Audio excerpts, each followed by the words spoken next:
My sister-in-law poured red wine all over my wedding dress because she thought I shouldn't wear white since I'd lived with her brother before marriage, and white was for pure brides only. She walked up to me during the father-daughter dance, holding a full glass of merlot and threw it directly at the bodice of my $8,000 dress, while announcing that now my dress matched my morals. She said white was sacred, and I'd defiled it by pretending to be something I wasn't when everyone knew Jason and I had been living together for 3 years. She actually stood there smiling as red wine dripped down my grandmother's vintage lace that had been worn by 4 generations of women in my family. Megan told the shocked guests that someone had to stand up for traditional values, and she was doing them all a favor by showing what happened to women who wore white without earning it. She said I'd corrupted her innocent brother by seducing him into living in sin, and now I was corrupting the sanctity of marriage by wearing virginal white. She'd been planning this for months apparently, telling her friends she was going to teach me a lesson about respecting wedding traditions and knowing my place as a fallen woman. She actually brought 3 bottles of the specific red wine that stained the worst, and had been practicing her throw to make sure she'd hit the dress perfectly. Jason tried to calm everyone down, but Megan said he was blinded by lust, and didn't understand that I'd trapped him into marriage by already acting like a wife without the commitment. She said real brides waited until marriage to live with their husbands, and I was just playing dress up in a color I didn't deserve. The dress was completely ruined, and I had to finish my wedding reception in my reception dress, while everyone stared and whispered about what had happened. Megan spent the rest of the reception telling anyone who'd listen that she'd done the right thing, and someday everyone would thank her for having the courage to call out my hypocrisy. That's when I decided Megan needed to learn about consequences for judging other people's choices. I started with her all-white apartment that she was obsessively proud of, and posted about constantly on her home decorating blog. Everything in her place was pristine white, from the furniture to the walls to the dishes, because she said white represented her pure lifestyle and clean conscience. During a family dinner at her apartment, I accidentally spilled turmeric sauce on her white couch while reaching for bread. The yellow stain spread across the expensive fabric and wouldn't come out no matter how much she scrubbed. I apologized profusely, but mentioned that maybe white wasn't practical for someone who entertained so much, and color would hide life's little accidents better. Next came the white car that she'd special ordered and treated like a temple of cleanliness. I volunteered to help with groceries and accidentally left a basket of berries on her leather seat during a hot day. The berries burst and leaked purple juice onto the white leather, creating permanent stains that she couldn't remove. When she discovered it, I innocently suggested that white cars were impractical, and maybe she should have chosen a color that could handle real-world use. The real justice came with Megan's own wedding planning when she got engaged to Paul 6 months later. She'd been planning her perfect white wedding since childhood, and ordered a $12,000 pure white dress with white shoes, white veil, and white jewelry to match. She bragged constantly about how she'd earned the right to wear white because she'd saved herself for marriage, unlike some people. At her bridal shower, I gave her a special gift of expensive white lingerie for her wedding night, but I'd washed it with a single red sock first. When she opened it in front of everyone, the lingerie was stained pink and ruined. I gasped and said the store must have made a mistake, but everyone saw the symbolism of her white things being tainted. During her bachelorette party, I arranged for the bartender to only serve red wine, and made sure Megan's white outfit got splashed repeatedly by accident. Her white pants, white top, and white shoes all ended up stained with wine by the end of the night. I kept apologizing and saying white was just so hard to keep clean when you were actually living life instead of just posing for pictures. The masterpiece was at her wedding when I wore the exact same shade of white as her bridesmaids, but in a slightly different style. When people asked why I was in white at someone else's wedding, I loudly explained that Megan had taught me that clothing colors were just fabric, and didn't mean anything about someone's character or choices. I said she'd shown me at my wedding that judging people by their outfit choices was more important than celebrating love, so I was honoring her values by wearing whatever I wanted. Throughout her reception, I made sure to be in every photo wearing my white dress that was almost identical to her bridesmaids, ruining her color scheme and aesthetic. Her wedding photos all had me standing out in white when I should have been in the assigned navy blue. Next morning, I woke up alone in our bed and knew Jason hadn't come home. I checked my phone and saw 3 missed calls from Valentina and a text that said we needed to talk today. My stomach dropped because I knew what was coming, but I'd been so focused on my victory at the wedding that I hadn't thought about the consequences. I drove to the Walker house expecting to explain myself and have Jason back me up like he always did, but when I walked in, the whole family was sitting in the living room waiting for me. Valentina sat on the couch next to Jason, who wouldn't look at me, while Randolph stood by the fireplace with his arms crossed, looking more serious than I'd ever seen him. Jason's aunt and uncle were there too, plus his grandmother who'd flown in for the wedding and hadn't left yet. Valentina started by saying everyone needed to address what happened at Megan's wedding, because my behavior had crossed a line that couldn't be ignored. I opened my mouth to remind them about the wine incident at my wedding, but Randolph cut me off and said they all knew what Megan did was wrong, but that didn't excuse me deliberately ruining her wedding day.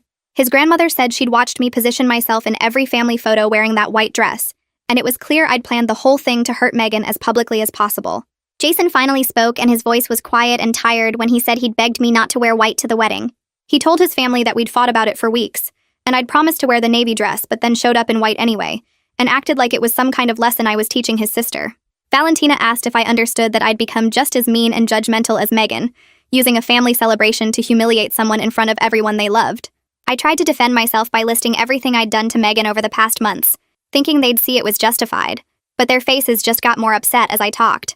Jason stood up and said he couldn't believe I was still trying to justify months of calculated revenge like it was something to be proud of.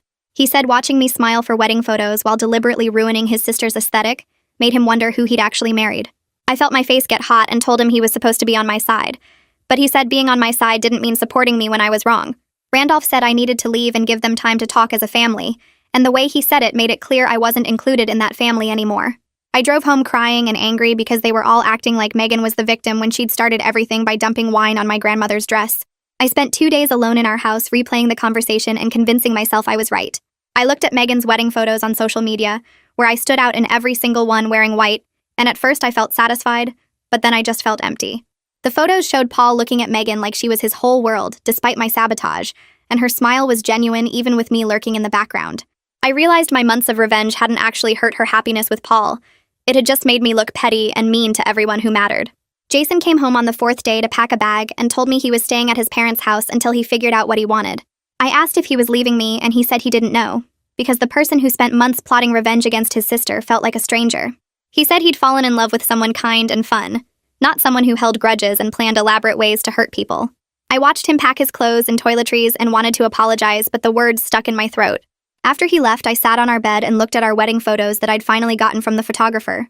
The ceremony pictures were beautiful, with my dress still perfect and clean, showing me and Jason looking at each other like we were the only people in the world.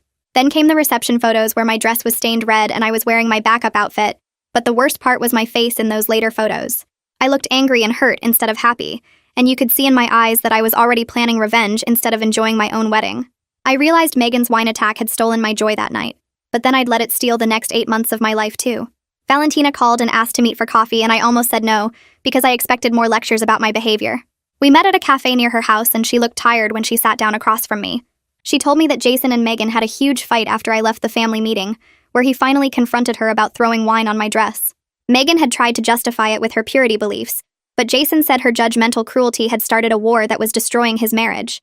Valentina said she'd never seen Jason so angry at his sister, telling her that her obsession with other people's choices had turned her mean and self-righteous.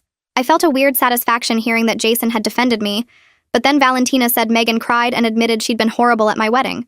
She said Megan knew the wine throwing was wrong, but she'd been so caught up in her beliefs about purity and tradition that she'd convinced herself she was doing something righteous. Valentina looked at me and said both her children had married people who brought out their worst sides during this whole mess. I admitted that wearing white to Megan's wedding wasn't about teaching her a lesson anymore. It was about making her feel as small and judged as I felt when wine dripped down my grandmother's lace. Valentina said she understood my anger, but asked if destroying my marriage was worth the satisfaction of ruining Megan's wedding photos. We talked for 2 hours about everything that had happened, and for the first time someone acknowledged how much Megan's attack had hurt me, without immediately defending her. But Valentina also made me see that I'd let that one horrible moment define me for 8 months, turning into someone who plotted and schemed instead of just cutting Megan out of my life. Jason agreed to meet me at a restaurant because he said our house had too many bad memories right now. I got there early and practiced what I wanted to say, but when he walked in looking exhausted, all my prepared words disappeared. I apologized for putting him in an impossible position between his wife and sister, and for letting revenge become more important than our marriage. He said he was sorry too for not standing up to Megan more after the wine incident, admitting he'd tried to keep peace by avoiding conflict instead of actually addressing the problem. We talked about how we'd both handled things wrong, him by pretending it would blow over, and me by turning into someone obsessed with payback. Jason said he still loved me, but he needed to know I could stop justifying what I'd done and actually make things right. I told him I wanted to try couples therapy because I didn't want to lose him over Megan's judgment and my need for revenge. He agreed to look for a therapist who specialized in family conflict, and we left the restaurant without solving everything, but at least talking honestly for the first time in weeks. We found a therapist named Dr. Lawson, who had experience with extended family issues, and asked us both hard questions about what we wanted from our marriage. In our first session, I tried to explain all the ways Megan had hurt me, but Dr. Lawson stopped me and asked what I'd done to address the hurt besides planning revenge. Jason talked about feeling caught between 2 people he loved who were destroying each other, and how my white dress at the wedding made him see me differently. Dr. Lawson asked if we were both willing to do the work of rebuilding trust and setting boundaries with family, and we both said yes, even though it felt scary. Our third session hit different, because Dr. Lawson asked me directly if wearing white to Megan's wedding was about justice, or about wanting her to feel humiliated like I did. I sat there trying to come up with the right answer, but finally admitted it wasn't about justice anymore by that point. I wanted Megan to look at her wedding photos and feel the same shame I felt every time I looked at mine with wine stains all over my grandmother's dress. Dr. Lawson asked if that moment of triumph was worth potentially losing my marriage, and I had to say no, because watching Jason pack his bag had hurt worse than anything Megan ever did. Jason reached over and held my hand during that session, and I knew we were starting to find our way back to each other. 2 weeks after that breakthrough session, Jason moved back home, but everything felt different and careful between us. He unpacked his bag slowly like he wasn't sure he was staying, and we moved around each other in the kitchen like polite strangers. We were both trying to rebuild something that felt broken, knowing it would take more than apologies to fix the damage. I caught him looking at me sometimes with this sad expression, like he was trying to find the person he married underneath the person who'd spent months plotting revenge. I was working on understanding why Megan's judgment had consumed me so completely, instead of just cutting her out and moving on with my life. Dr. Lawson helped me see that I'd given Megan power over my happiness by making her the center of my world for 8 months. Valentina called to say Megan and Paul were coming back from their honeymoon, and she wanted to arrange a family meeting with a professional mediator. I told Jason I didn't want to face Megan, but he said we couldn't avoid her forever when we were part of the same family. Dr. Lawson agreed that avoiding Megan wasn't realistic, and helped me prepare for the mediated conversation by practicing what I wanted to say.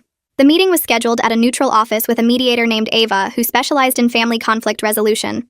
I walked into that office feeling sick because I hadn't seen Megan since her wedding when I'd been wearing white and smiling for every photo. She sat across from me looking tan from her honeymoon but also nervous, while Paul sat next to her holding her hand. Valentina and Randolph were there too, along with Jason who sat beside me but not touching. Ava explained the ground rules about no attacking or interrupting, and said we were here to stop the cycle of hurting each other. Megan spoke first and said the wine incident at my wedding was wrong, and she'd let her judgmental beliefs hurt me in a public and cruel way. I almost fell off my chair because I'd never expected Megan to admit she was wrong about anything. She said her obsession with purity and traditional values had made her mean and self-righteous, and throwing wine on my dress was indefensible no matter what she believed about white weddings. Ava asked me to respond, and I admitted my revenge campaign was calculated and cruel, specifically designed to hurt Megan the way she'd hurt me. I told her about washing the lingerie with a red sock on purpose, arranging for wine to spill at her bachelorette party, and wearing white to her wedding to ruin her photos. Megan's face went pale as I listed everything I'd done over 8 months, and Paul squeezed her hand tighter. Ava pointed out that we'd both used important family events as weapons, and asked if we could commit to stopping the cycle of hurting each other. We sat in uncomfortable silence for a long minute before Megan said she was willing to stop if I was. I agreed even though part of me still wanted her to suffer more, but I was tired of being angry all the time. Ava had us make specific commitments about being civil at family events and not talking about each other on social media or to other family members. We didn't become friends or even say we liked each other, but we agreed to exist in the same family without actively trying to destroy each other. Megan admitted her purity obsession had turned her judgmental and mean, while I admitted my revenge obsession had made me lose sight of what actually mattered in my life. We left that meeting without hugging or making plans to hang out, but at least we weren't planning each other's destruction anymore. Jason and I continued seeing Dr. Lawson every week, and slowly rebuilt our connection through honest conversations about boundaries and family. He started setting clearer limits with Megan about her judgmental comments, telling her that her beliefs didn't give her the right to criticize other people's choices. I worked on letting go of resentment instead of feeding it and turning it into elaborate revenge plots that consumed my time and energy. Dr. Lawson helped us see how we'd both contributed to the crisis, him through avoidance and me through escalation, and we practiced better ways to handle conflict. 3 months after Megan's wedding, we attended a family dinner at Valentina's house that felt awkward, but not hostile. Megan and I said hello to each other and made small talk about work and the weather, without any sharp comments or meaningful looks. Paul seemed relieved that we weren't attacking each other, and Jason relaxed enough to actually enjoy dinner instead of watching us nervously. I sat at that dinner table eating Valentina's lasagna, and realized this uncomfortable peace was probably the best outcome possible. Megan and I would never be close friends who got coffee and shared secrets, but we could exist in the same room without plotting destruction. Dr. Lawson helped me understand why Megan's wine attack had triggered such intense rage in me beyond just the ruined dress. She said it felt like public judgment of my worth and choices in front of everyone I loved, making me feel exposed and ashamed. Working through why I cared so much about external validation helped me let go of needing Megan to suffer perfectly, or apologize in exactly the right way. I realized I'd given Megan's opinion too much power over how I saw myself, letting her judgment define me instead of just dismissing her narrow views. The rage I'd felt watching wine drip down my grandmother's lace had been real and justified, but feeding that rage for 8 months had turned me into someone I didn't recognize or like. Jason and I started having real conversations instead of avoiding anything that might turn into an argument, We talked about money when bills came in instead of letting them pile up until one of us exploded. We discussed his family before events instead of pretending everything was fine, and then fighting in the car afterward. The therapy sessions taught us how to disagree without attacking, how to say we were hurt without blaming, how to listen when we wanted to defend ourselves. Our marriage felt different now. More careful, maybe, but also more solid because we'd tested it and it hadn't broken. We knew we could survive a crisis and come out the other side still together, which made the day-to-day stuff feel less scary. I stopped walking on eggshells around Jason, worrying he'd leave again, and he stopped avoiding difficult topics because he'd already faced the hardest one. We were building something new on top of the ruins of what the wine incident had destroyed, and this version felt more honest even if it wasn't as easy. I was waiting for my coffee at the local shop when I saw the wedding photographer standing at the pickup counter. She recognized me immediately, and her face went through about 5 different expressions before settling on awkward. She walked over and asked how I was doing, and I could tell she was thinking about my wine-stained dress and the chaos she'd captured on camera. She mentioned she still had all the photos from my reception, but hadn't delivered them because she wasn't sure what I wanted after everything that happened. She said she'd kept them on her hard drive waiting for me to reach out, but I never had, so she just left them there. I asked her to send them anyway because hiding from that day wouldn't change what happened, and some of the earlier photos with my family were still important to me. She looked relieved and said she'd email the full gallery that afternoon, then asked if I was sure I wanted the reception photos too. I told her yes because they were part of the story, even if they weren't the part I wanted to remember. Jason came home that evening and found me sitting on the couch with my laptop open to the wedding photo gallery. He sat down next to me and we scrolled through the ceremony images first, the ones where my dress was still perfect, and we were just 2 people getting married. My grandmother's lace looked beautiful in those photos, white and pristine against the garden background, and our faces showed nothing but happiness. We looked at photos of us exchanging vows, kissing after being pronounced married, walking back down the aisle hand in hand. Those images felt like they belonged to different people, a version of us who didn't know what was coming in a few hours. Then we reached the reception photos, and there was the wine, red and spreading across white fabric, my face shocked and Megan's triumphant. The photographer had captured the whole thing in brutal detail, every moment of my humiliation preserved forever. Jason put his arm around me while we looked at those images, and neither of us said anything for a while. The wine-stained photos hurt to see, but they also reminded us how fast things could fall apart when people cared more about being right than being kind. 6 months had passed since the whole mess started with Megan's wine attack and my revenge campaign that almost destroyed my marriage. I was still married to Jason, which felt like an achievement after how close we'd come to divorce. My relationship with Megan had settled into cold civility, where we could attend family dinners without attacking each other, but would never be friends.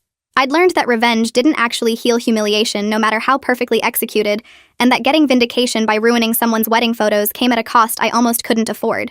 I'd gotten my moment of triumph wearing white to Megan's wedding and watching her face when she realized her photos were ruined, but that moment had cost me Jason's trust and turned me into someone I didn't recognize. The person who spent months plotting elaborate revenge against her sister-in-law wasn't the person Jason had married, and I was working every day to be that original person again, instead of the bitter, vindictive version Megan's judgment had created. My $8,000 dress was still ruined in a box in our closet. Megan's wedding photos still had me standing out in white, and both of us had learned that attacking each other only made everything worse.